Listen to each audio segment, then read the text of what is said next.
ხაშურის მუნიციპალიტეტში ისტორიული ინფრასტრუქტურის მშენებლობა გრძელდება. 24 საათიანი სასმელი წყლისა და წყალარინების პრობლემის მოგვარების მიზნით სამუშაოები აქტიურ ფაზაშია. პარალელურად მიმდინარეობს ხაშურის ცენტრალური ბორჯომის ქუჩის რეაბილიტაცია. პროექტი მიმდინარე წელს დასრულდება.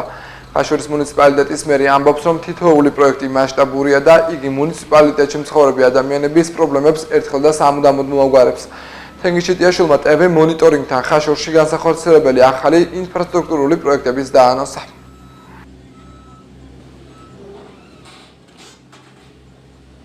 არის ცნობილი, ეს არის ხაშურში ყველაზე მნიშვნელოვანი პროექტი, წყალმომარაგებისა და წყალარინების პროექტი. მოგიხსენებათ, რომ ხაშურს არასოდეს არ ქონია 24 საათიანი წყალმომარაგება. ამავე დროს მიმდინარეობს თვითონ აღმაშენებლის ქუჩის პროექტირება.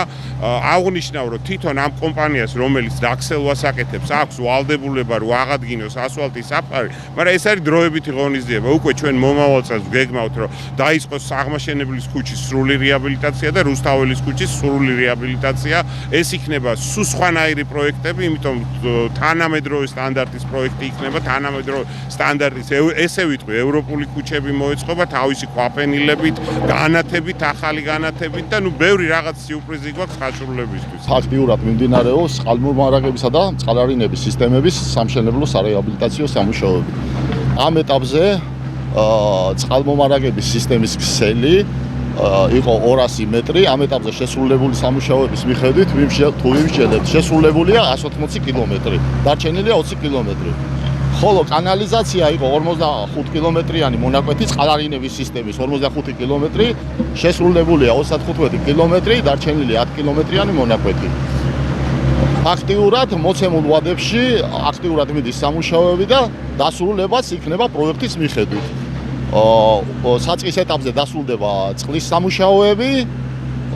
ვარაუდობთ, რომ 2026 წლის გაზაფხულისთვის უკვე დასრულებული უნდა იყოს და წყალარინების სისტემებიც მომდევნო თვეებში დასრულდება.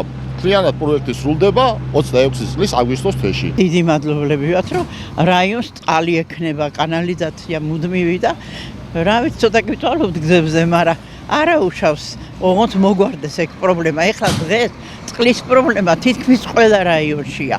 ხო, მაგრამ აი ჩვენ მადლობლები ვართ, რომ ჩვენი მთავრობა ასე გვეხმარება და გვიკეთებს.